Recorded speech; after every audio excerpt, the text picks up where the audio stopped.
Naniniwala ka ba sa salitang burn? Usually naririnig mo to nowadays when it comes to productivity, kung gaano karaming trabaho ang gusto mong magawa sa isang araw. And usually, when we hear from people out there na nagbibigay ng advice, sinasabi nila na kailangan mong magtrabaho for long hours, kailangan mong tiyagain para makapag-produce ng result. Pero kailan nga ba natin masasabi na sobra na? How much is too much? Kailangan natin maging aware sa isang bagay na tinatawag na diminishing returns. So bago tayo pumunta sa diminishing returns, kailangan natin pag-usapan kung ano nga ba yung culture ngayon sa mga taong kumakayod, naghahanap ng pagkakakitaan, nagsa-start ng career. We usually see people sa ibang bansa na sinasabi nilang advice is we have to give it our all, we have to give it 10x. Which means na kung anong ginagawa mo ngayon, kailangan mo i-10 times yan para makakuha ng 10 times ng result. Which is unrealistic kung titingnan mo kasi ano bang gagawin mo? Hindi ka na halos matutulog, talaga magtatrabaho ka na lang. Isa-set aside mo ba yung mga bagay na hilig mo, yung mga hobbies mo, at talagang ibubuhos mo na lang lahat sa trabaho? Ito ang tinatawag na hustle culture. Kailangan mo talagang i-push yung sarili mo to the limit para makakuha ng more results in a short amount of time. Kasi with the amount of competitiveness ngayon sa market, napakahirap talagang sumabay. Mapapag-iwanan ka ng mga kalaban mo and they will get the customers instead of you. But don't get me wrong, if you allot more time to work, that will definitely yield more. Kasi it's a matter of giving a lot more effort. Talagang the more you give, the more you will receive. Pero you have to be mindful to set limits kasi if you work too much, you will get tired. And ang number one na napapagod dyan when it comes to work is yung ating mind. Magkakaroon tayo ng mental fatigue. So dyan napapasok yung diminishing returns. So ang ibig sabihin ng diminishing returns is, let's say you're a person who needs to work for 8 hours a day. Kung magtatrabaho ka from the first hour to the fourth hour, I'm sure na mabibigay mo lahat ng energy mo kasi nagsistart ka na lang. And then when you hit that fourth hour, tas papunta ka na dun sa fifth hour, papunta sa 8th hour, medyo napapagod ka na. Medyo magkakaroon ka na ng feeling na gusto mo nang mag-pause muna. And if you choose to continue na tutuloy mo yung hours mo from first hour to 8th hour, I'm sure halfway there, magiging medyo mabagal ka na sa pagtatrabaho. So ang dahil nga pagod ka na, yung the rest of the hours na tatrabahuin mo, medyo mabagal ka na, medyo magkakamali ka na dyan, and the result will not be as good as yung unang first 4 hours mo. Yan ang tinatawag na diminishing returns. Hindi porket nagtrabaho ka for 8 hours, yung full 8 hours na yun, okay ka, mabibigyan mo na lahat. Darating ka rin sa point na usually halfway or yung iba, more than that, na mapapagod ka na. So, yung makukuha mong 100% do sa first 4 hours, siguro dun sa last 4 hours, medyo less than 70 or almost 50% na lang. And kung makikita mo yung time, it's the same. 4 hours dito sa first 4 hours, 100 ang mabibigay mo, and then the next 4 hours, 50 na lang kasi pagod ka na. So, bakit kailangan kong discuss itong diminishing returns? That is because you have to be aware of your limits para ma-maximize mo yung work mo.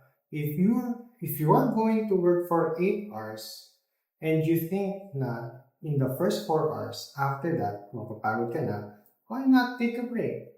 Why not pause for a bit?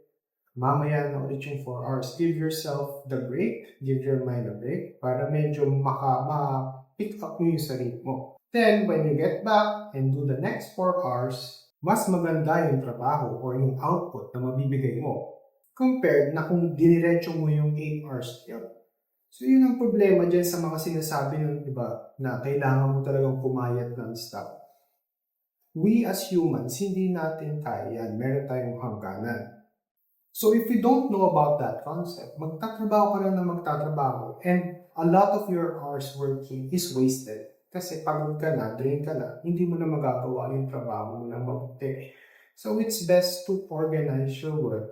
If you do this, ma-avoid mo yung sloppy work and ma-avoid mo rin yung burnout. Kasi if you continue to do this, maglalagarin ka, mag-grind ka continuously, hindi mo pinapansin yung pagod, you're not giving yourself a break, eventually you will burn out.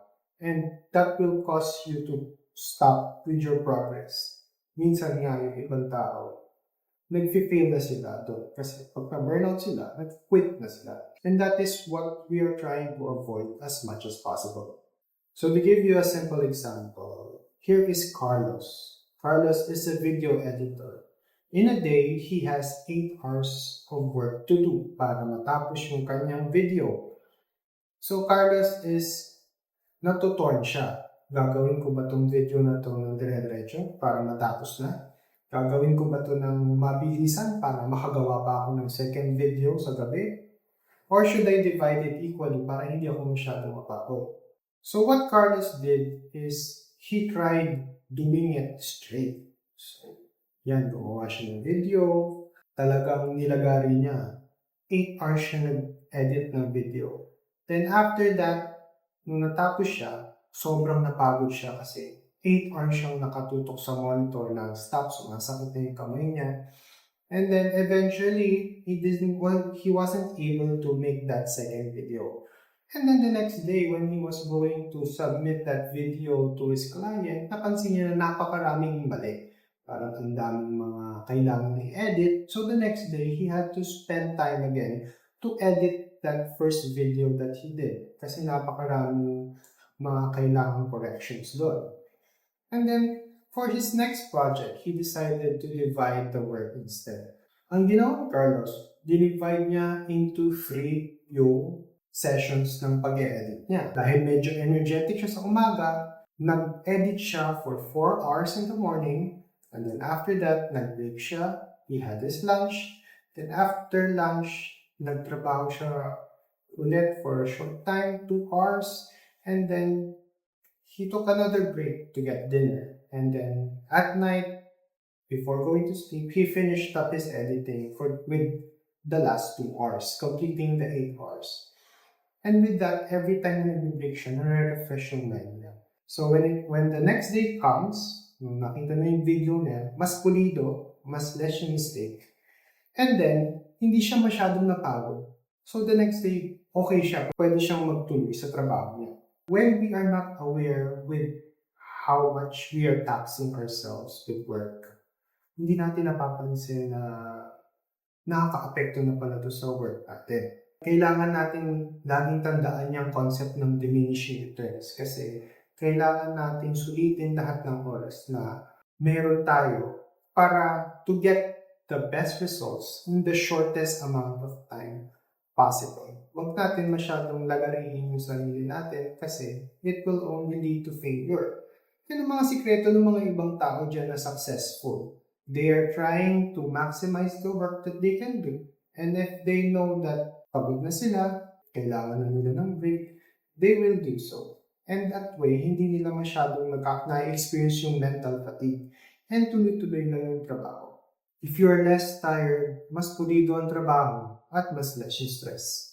So when we're talking about diminishing returns, ang pinag-uusapan dyan is yung productivity mo as a person. And if you're trying to gauge yourself kung productive ka ba, you will have to check if your work is effective or efficient. When you say effective, yung trabaho mo is nagagawa mo yung goal mo ng tama. Kung kailangan mo gumawa ng video, nagtrabaho ka ng 8 hours, matatapos mo yung video. Pero when it comes to efficiency, paano mo ginawa yung trabaho, dyan na papasok yung pagmamanage ng time, mas less yung mistakes, mas efficient.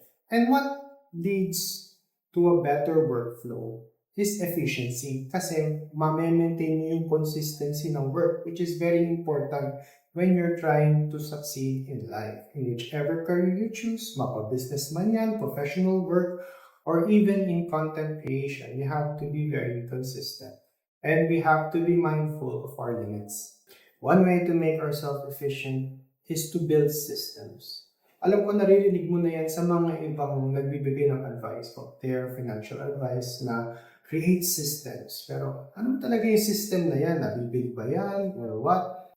To make a very simple example of a system, pag gumawa ka ng schedule each day, like if you're trying to rest, then work, then do chores, and then you do it in a daily basis, kung baga talagang nakaplot na yung gagawin mo kada araw, that is already a system in itself.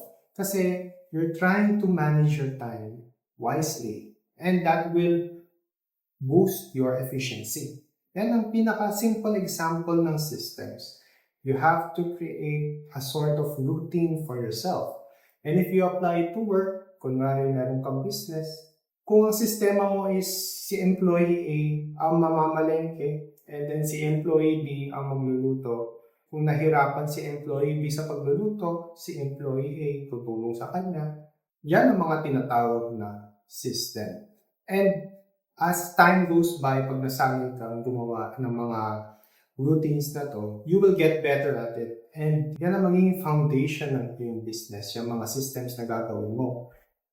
Although it's not easy to start a system, and especially pag i-implement mo na siya, pag naging solid na yan, malaki talaga yung tulong, magiging force multiplier yan in your road to success.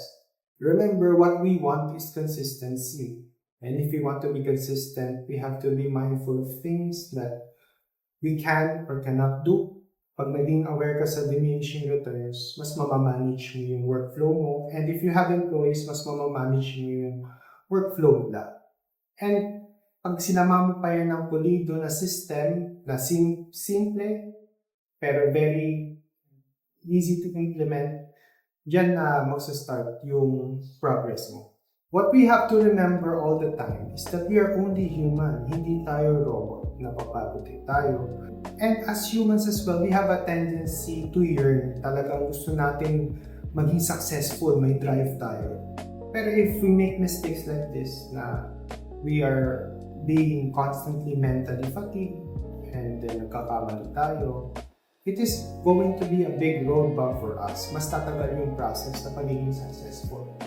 We can always apply diminishing returns with our daily life and with our work. And it's a great skill to have to become more consistent.